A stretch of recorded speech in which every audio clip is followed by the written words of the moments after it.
Hindi education में आप सभी का स्वागत है। आज हमारे अध्ययन का विषय है हिंदी कहानी तीसरी कसम, जो हमारे नेट के पाठ्यक्रम में रखी गई है, जिसके लेखक है फणीश्वर नाथ रेणु। तो चलिए इस कहानी का अध्ययन करते हैं और इस कहानी को जानने के बाद हम दूसरा वीडियो बनाएंगे जिसमें इनसे संबंधित महत्वपूर्ण प्रश्न जो बनते हैं, नेट एग्जाम के लिए उपयोगी होते हैं, उसका हम अध्ययन करेंगे।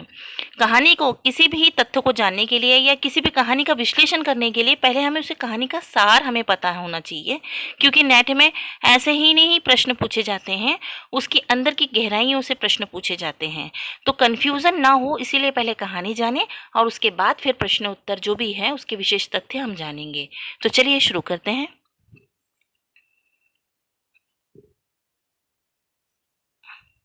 देखिए कहानी, ये जो तीसरी कसम कहानी लिखी गई है वो किस्सा गोई शैली में लिखी गई है और इसके ऊपर फिल्म भी दर्शाया गया है और फणीश्वर नाथ रेणु की बहुत ही बहुचर्चित ये कहानी है। इस कहानी की मूल संवेदना प्रेम है।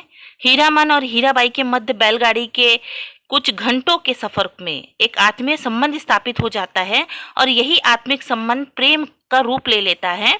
लेकिन कहीं भी इस कहानी में प्रेम को स्वीकार नहीं किया गया है, ना स्वयं से, ना प्रेमी से और न ही किसी अन्य पात्र से। तो इस कहानी का जो मूल संवेदना है वो प्रेम है। ठीक है, तो देखिए शुरू करते हैं कहानी को। पर कहानी जानने से पहले इसके जो प्रमुख पात्र हैं उसको जान लेते हैं। हीरामन, ये हीरामन जो है ये इस कहानी का नायक है और ये सीधा साधा भोला भाला ग्राम का यानी ग्रामीण युवक है।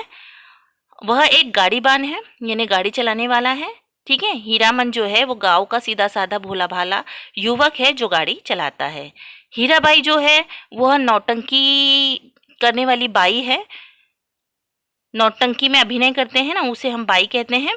तो नौटंकी में काम करने वाली एक रूपवती स्त्री है यानी सुंदर स्त्री है, जिसे सामान्य भाषा में बाई कहा गया है और यहाँ पे भी कहानी में भी बाई कहा गया है। ठीक है, लाल मनोहर और धुनीराम और ये पलटदार जो है ये भी गाड़ीवान है। गाड़ीवान मतलब क्या, गाड़ी हाँकने वाले।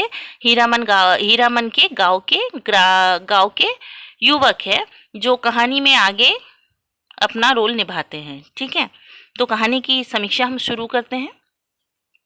देखिए, जो तीसरी कसम फणीश्वर नाथ रेणु की बहुचर्चित कहानी है, बताया ये प्रेम संवेदना से संबंधित है और इस कहानी की जो मूल संवेदना है वो प्रेम है। कैसे कि देखिए, हीरामन जो है वो गाड़ी हाँकता है और गाड़ी हाँकता है तो एक दिन क्या होता है, उसकी गाड़ी पर नौटंकी में काम करने वाली जो है बाई, जिसका नाम हीराबाई है, वो उसकी गाड़ी में बैठती है।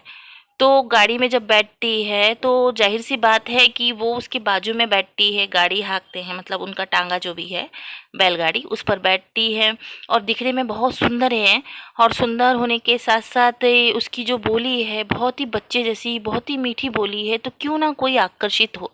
तो जब हीरामन जो गांव का व्यक्ति है, सीधा साधा भोला भाला, जब वो उसके पास गाड़ी में बैठालता है और जब उससे 2-3 बातें करता है यानी कुछ घंटों के सफ़र में वो जब सब साथ में रहता है, उसके साथ में रहता है, तो उसकी बातों से, उसकी बोली से वो प्रभावित हो जाता है और कहीं ना कहीं उसके मन में अट्रैक्शन आ ही जाता है और वो उसको मन ही मन प्रेम करने लगता है। पर कहानी में कहीं पे भी नहीं बोला गया है, जिक्र नहीं किया गया है कि उसने उसको बताया भी नहीं, प्रपोज भी नहीं किया कि मैं तुमसे प्रेम करता हूँ, ऐसा वैसा जो भी। तो इसमें क्या होता है कि उसमें बताया नहीं गया है कि वो अपने प्रेम को कभी जाहिर नहीं करता। तो ये कहानी में कहीं पे भी प्रपोज किया ऐसा कुछ बताया नहीं गया है, हीराबाई की तरफ से भी और हीरामन की तरफ से भी। हीरामन की बात करने के बाद हीराबाई को सहज सरल और निश्चल हीरामन भा भी गया। जब ये दोनों बात करते हैं ना गाड़ी में, कुछ सफ़र में जब साथ में रहते हैं तो जब आपस में बात करते हैं तो कहीं ना कहीं उन पर अट्रैक्शन आ जाता है और तो हीरामन की बात करने के बाद भी हीराबाई को नहीं क्या उसके प्रति उसको भी अट्रैक्शन आ जाता है। सहज आकर्षण प्रेम की भावना में परिवर्तित हो जाती है, उसको भी उसके मन में रहता है पर वो प्रकट नहीं करती है, जिससे परिहास की भूमिका निभाता है। ठीक है, ये जो महुआ घटवारिन की लोक कथा कहानी का अर्थ में एक नया नया आयाम भरती है। जो कहानी है महुआ घटवारिन की कहानी है, ठीक है।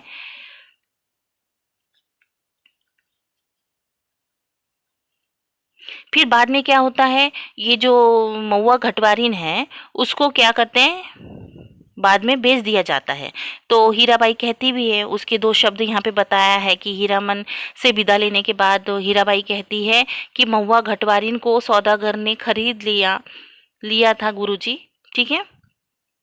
इस प्रकार से उसके प्रेम और साथ में उसकी जो लाचारी को स्पष्ट करता है।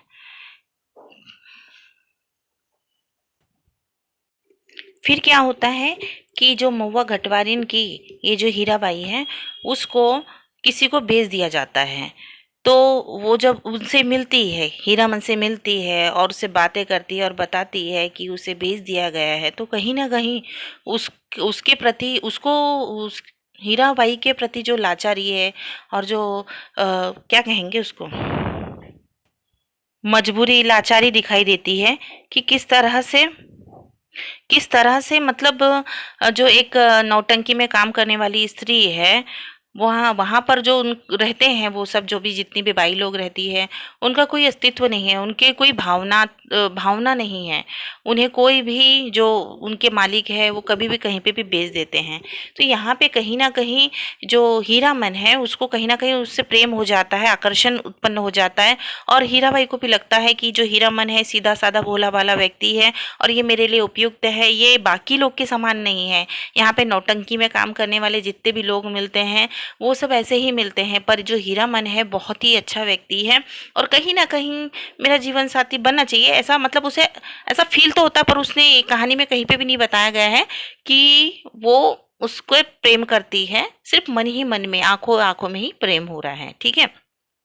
तो फिर बाद में जब ये उसका दिल टूटता है, जब ये महुआ घटवारिन यानी हीराबाई चली जाती है, तब हीरामन का दिल टूट जाता है और वो बोलता है कि अब से मैं हीराबाई या नौटंकी में काम करने वाली जो बाई लोग हैं उनको मैं अपने गाड़ी पे नहीं बैठाऊंगा। तो फिर हीरामन कसम खाता है, हीरामन कसम खाता है कि उसकी 3 कसम है। पहली कसम है कि वो चोरी का माल नहीं ढोएगा। तो पहले उसको फ्लैशबैक में जाता है कि जब पहली बार वो जब अ, वो जब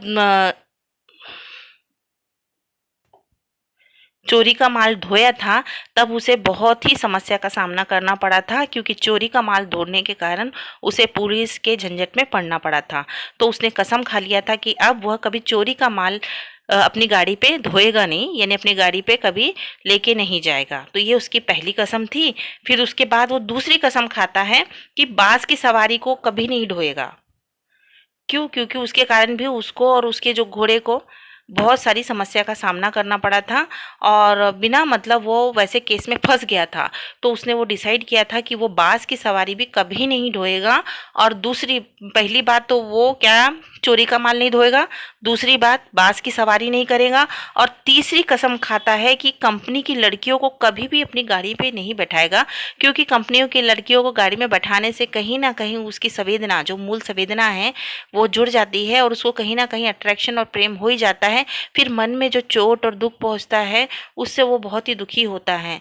तो वो कसम खाता है कि मैं ये 3 काम तो कभी नहीं करूँगा। एक तो चोरी के माल में या चोरी के चीज़ों में मैं कभी नहीं पड़ूंगा, और उसको अपनी गाड़ी में कभी नहीं ढोऊँगा, और दूसरा बास की जो सवारी है उसको भी नहीं लूँगा, और तीसरा कंपनी की जो लड़कियाँ आती है उसको भी अपनी गाड़ी पे नहीं बैठाऊँगा। तो हीरामन की जो 3 कसम बोल रहा है ना, कसम की बात कर रहा है कि तीसरी कसम, तो तीसरी कसम में यही वो कसम खाता है कि जो नौटंकियों में काम करने वाली जो कंपनी की लड़कियां हैं उसको अपनी गाड़ी पे नहीं बैठाएगा, क्योंकि उससे कहीं ना कहीं उसका अट्रैक्शन हो ही जाता है, हो ही गया है, और वो चीज़ मिल नहीं पाती है तो दुखी व्यक्ति होता ही है। तो कहीं ना कहीं मनुष्य की प्रवृत्तियों को यहाँ पे दर्शाने का प्रयत्न किया है। और ये जो तीसरी कसम कहानी है, ये मारे गए गुलफाम के नाम से लिखी गई थी, और उसके बाद इस पर फिल्म भी बनाई गई है। तो आशा करते हैं कि आप सभी को समझ में आया होगा। धन्यवाद।